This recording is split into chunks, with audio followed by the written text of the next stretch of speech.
नमस्कार शेतकरी मित्रांनो, मी आहे सोमनाथ आणि तुम्ही पाहत आहात सोमा 07 यूट्यूब चॅनल. मित्रांनो, अनेक शेतकरी मका पेरतात, बियाणे चांगले घेतात, खतही भरपूर टाकतात, पण तरीही अपेक्षित उत्पादन मिळत नाही. याचं सर्वात मोठं कारण म्हणजे पहिल्या 30 दिवसामध्ये योग्य नियोजन न करणे. लक्षात ठेवा मित्रांनो, मका पिकाचा पाया पहिल्या महिन्यातच तयार होतो. या काळात केलेली प्रत्येक चूक पुढे कणसावर परिणाम करते. आज मी तुम्हाला पहिल्या महिन्यातील संपूर्ण नियोजन सांगणार आहे, तर हा व्हिडिओ शेवटपर्यंत नक्की पहा. तर सर्वात प्रथम पेरणीनंतरचे पहिले 10 दिवसामध्ये आपणास काय करायचं आहे. या काळात बी उगवते आणि मुळे तयार होतात.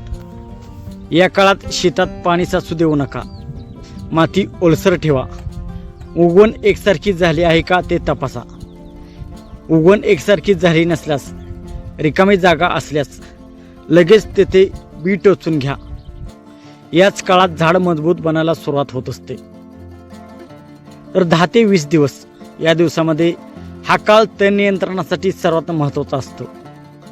तण वाढले तर खत तण खाते, पाणी तण खाते, मका त्यामुळे मागे पडतो. त्यामुळे वेळेत तण नियंत्रण करा. दररोज पानाच्या घडीत लष्करी अळी आहे का ते तपासा. तर 20 ते 30 दिवस हा काळ म्हणजे मक्याच्या वेगवान वाढीचा टप्पा. यावेळी योग्य प्रमाणात वरखत द्या. पाण्याचा ताण येऊ देऊ नका. झाडाचा रंग फिका दिसत असेल तर कारण काय आहे ते शोधा. याच काळात झाडाची उंची झपाट्याने वाढत असते, त्यामुळे हा काळ महत्त्वाचा असतो. तर पहिल्या 30 दिवसामध्ये लष्करी अळीचे नियंत्रण करावे. लष्करी अळी सुरुवातीला दिसत नाही, ती पानांच्या घडीत लपलेली असते, म्हणून रोज निरीक्षण करा. नुकसान दिसल्यास वेळेवर नियंत्रण करा. उशीर करू नका. वेळेत नियंत्रण केल्यास मोठे नुकसान टाळता येते. तर पाणी व्यवस्थापन पहिल्या 30 दिवसामध्ये अनेक शेतकरी एकतर जास्त पाणी देतात किंवा खूप उशिरा पाणी देतात. दोन्ही गोष्टी चुकीच्या आहेत. पाणी साचू देऊ नका. माती पूर्ण कोरडी पडू देऊ नका. हवामानानुसार सिंचनाचे नियोजन करा, म्हणजे हवामानानुसार पाण्याचे नियोजन करा. तर मित्रांनो, उत्पादन वाढवण्यासाठी महत्त्वाच्या गोष्टी म्हणजे मजबूत उगवण, वेळेत तण नियंत्रण, संतुलित खत व्यवस्थापन, पाणी व्यवस्थापन, लष्करी अळीवर नियंत्रण, नियमित शेत निरीक्षण. या 6 गोष्टीचे पालन करा. लक्षात ठेवा मित्रांनो, चांगले उत्पादन मिळवायचे असेल तर वाण, माती, हवामान, सिंचन, खत व्यवस्थापन आणि कीड रोग नियंत्रण अशा अनेक घटकावर अवलंबून असते.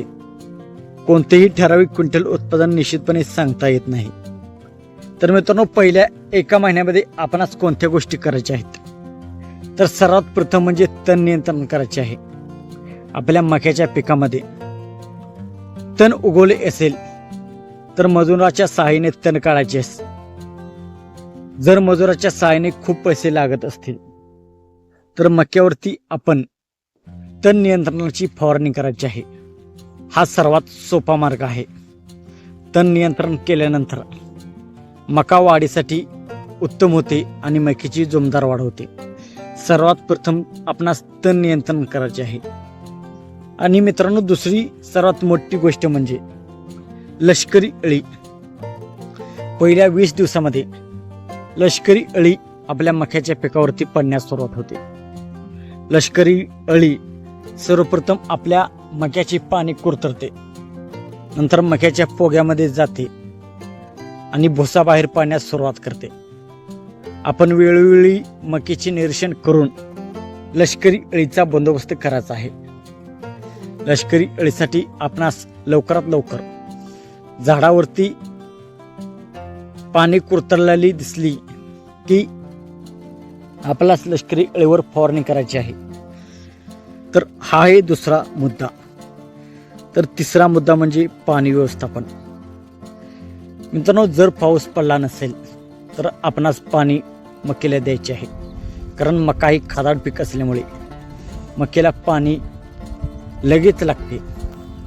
दुसऱ्या इतर पिकांना जसे की ज्वारी, बाजरी, तूर या पिकांना पाणी कमी लागते, परंतु मका या पिकाला पाणी आठवड्याने सोडावे लागते.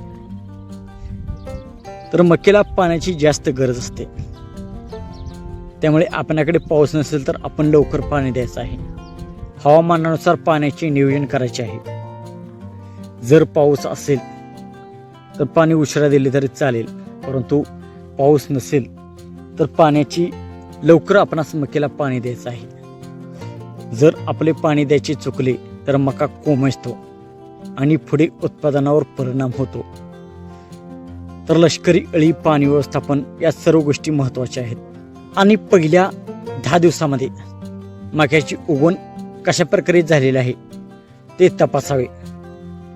जरी मका थोडा विरळ झाला असेल तर आपण ज्या जागी विरळ झाला आहे त्या जागी मक्याची टोचणी करून घ्यावी. पहिल्या 30 दिवसामध्ये 1 वरखाताचा डोस देखील द्यावा. यामध्ये युरिया तर द्यावा, कारण युरियामुळे झाडावरती काळोखी राहते आणि झाडे आणि मका जोमदार वाढीसाठी तयार होतो. आणि मित्रांनो, पहिल्या महिन्यामध्ये नियमित शेताची पाहणी करायची आहे, कारण पहिल्या महिन्यातच रोगाचा प्रादुर्भाव दिसतो. म्हणजे पाया सर्वात महत्त्वाचा असतो. पहिल्या महिन्यात लष्करी अळी, तण नियंत्रण, पाणी व्यवस्थापन याचे आपणास काटेकोर नियोजन करायचे आहे. मित्रांनो, सर्वात महत्त्वाची गोष्ट म्हणजे तण नियंत्रण मक्यामध्ये पहिल्या महिन्यात सर्वात महत्त्वाचे आहे. पहिल्या महिन्यात एकदा तण नियंत्रण केले तर मका हार्वेस्टिंग येईपर्यंत परत तण उगवत नाही. पहिल्या महिन्यामध्ये मजुराच्या सहाय्याने आपण तण खुरपून तर घ्यायचे आहे, नाहीतर तणावरती फवारणी तर करायची आहे. यावर्षी आम्ही आमच्या मक्यामध्ये पहिल्या 20 दिवसामध्येच टेंजरची फवारणी केलेली आहे. त्यामुळे सर्व तणांचा नाश झालेला आहे. त्यामुळे आता मका वाढीसाठीही तयार झालेला आहे. मक्याची सध्या जोमदार वाढ सुरू आहे. मित्रांनो, यावर्षी आम्ही 5 एकरमध्ये मका लागवड केलेली आहे. 2.5 एकरमध्ये आडवंडा 756 ही मका मोरगासाठी लागवड केलेली आहे.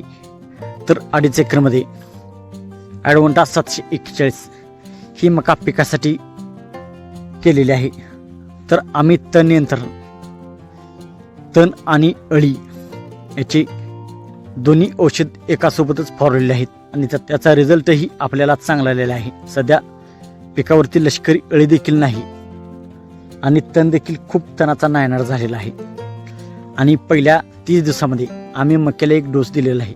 यामध्ये 20-20-13 आणि युरिया हा खत दिलेला आहे. तर मित्रांनो, पहिल्या महिन्यात आपण जर मका पिकाचे नियोजन चांगले केले तर मकाच्या उत्पादनावरती नक्कीच परिणाम होतो. तर मित्रांनो, व्हिडिओ आवडला असेल तर लाईक करा. आपण शेतकरी असाल तर हा व्हिडिओ शेतकऱ्यापर्यंत नक्की शेअर करा. आणि अशा शेतीविषयी अपडेटसाठी आमचा यूट्यूब चॅनल सबस्क्राईब करायला विसरू नका. थँक्यू.